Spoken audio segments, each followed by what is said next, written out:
प्यारे बच्चों, आपका मेरे इस YouTube चैनल पर हार्दिक स्वागत है। आज हम कक्षा 7 की हिंदी की वर्कशीट नंबर 2 पर चर्चा करेंगे, जो शिक्षा निदेशालय राष्ट्रीय राजधानी क्षेत्र दिल्ली के द्वारा प्रकाशित की जाती है।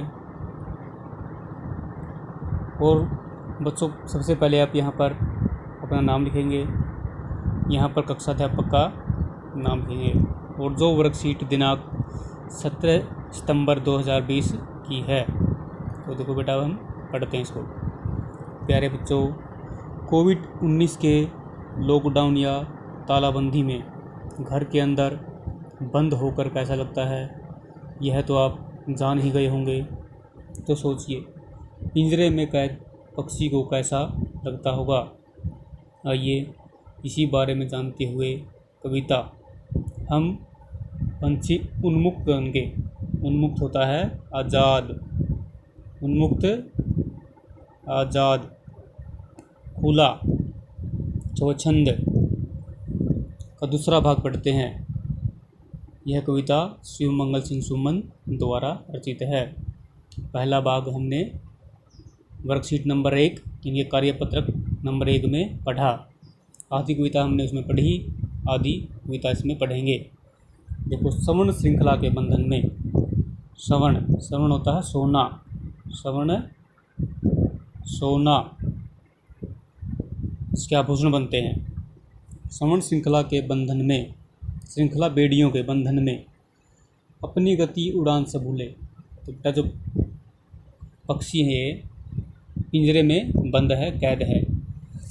जिस प्रकार हम पिंजरे में, एक घर में, पक्षी पिंजरे में, हम घर में कैद होते हैं, तो हम बाहरी दुनिया से हमारा कोई लगाव नहीं होता। उसी प्रकार ये भी अपनी गति, अपनी उड़ान सब भूल गए। अपनी गति मतलब चाल, उड़ान, उड़ना भूल गए पक्षी पिंजरे में बंद। बस सपनों में देख रहे हैं तरु की फुनगी पर के झूले। तरु होता है पेड़, तरु पेड़, तरु की फुनगी होता है किसी टहनी का अगला हिस्सा, जिस पर बैठकर पक्षी झूलता है।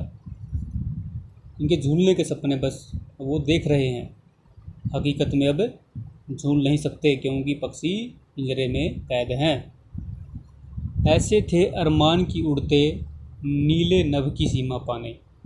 पक्षी कहते हैं कि हमारे अरमान ऐसे थे, हमारे ख्वाब ऐसे थे, हमारी इच्छा थी, अरमान, इच्छा, ख्वाब, नीले नभ की सीमा पाने। नभ होता है आसमान, नभ है आकाश, नभ है आकाश, नीले नभ की सीमा पाने। नीला नभ, इसको आकाश की हम सीमा पाते, इनके हम उड़ते जाते। और लाल किरण सी चोंच खोल, लाल किरण रूपी चोंच खोलकर चुगते तारक तारे रूपी, तारक होता है तारे रूपी अनार के दाने। जिस तरह अनार का दाना जब छीलोगे उसको सफ़ेद दिखाई देता है, इसी तरह तारे भी जो सफ़ेद होते हैं कि तारे रूपी अनार के दाने हम चुगते आकाश में अपनी मर्जी से उड़ते। इसका भावार्थ क्या है? कवि कहते हैं कि पक्षी सोने की जंजीरों के बंधन में पड़कर अपनी चाल और उड़ने का ढंग से भूल जाते हैं। फिर पिंजरे में पड़े पेड़ों की ऊंची शाखाओं पर झूला झूलने का बस सपना ही देखते रहते हैं अब तो। जबकि पक्षियों की इच्छा या अरमान तो खुले आसमान में उड़ने के हैं। वे उड़ते हुए आसमान की सीमा को छूना चाहते हैं, अर्थात खुले आसमान में दूर तक उड़ना चाहते हैं और अनार के दानों रूपी आकाश के तारों को चुगना चाहते हैं। तो बेटा, अब इसके प्रश्न उत्तर करते हैं। पक्षी सोने की जंजीरों में बंद कर क्या भूल जाते हैं? पक्षी सोने की जंजीरों में बंद कर अपनी गति और उड़ना भूल जाते हैं। यहाँ पर प्रश्न, इसका उत्तर लिखेंगे। ठीक है बेटा।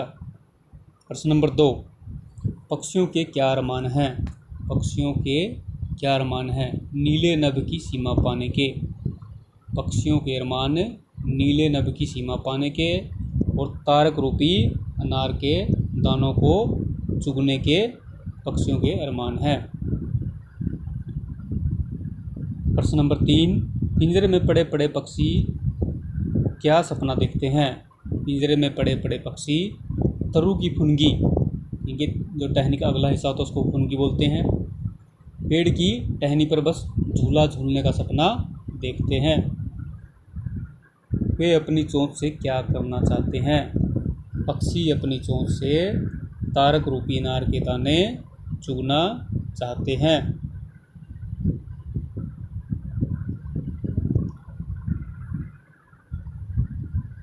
हमें पक्षियों के लिए क्या क्या करना चाहिए? हमें पक्षियों के लिए किसी सकोरे में जो मिट्टी का एक बर्तन की तरह होता है उसमें पानी रखना चाहिए। अपनी छत पर अनाज के दाने जैसे गेहूँ है, बाजरा है, ज्वार है, उसको छत पर बिखेरना चाहिए, छत पर डालना चाहिए। रोटी डालनी चाहिए छत पर पक्षियों के लिए।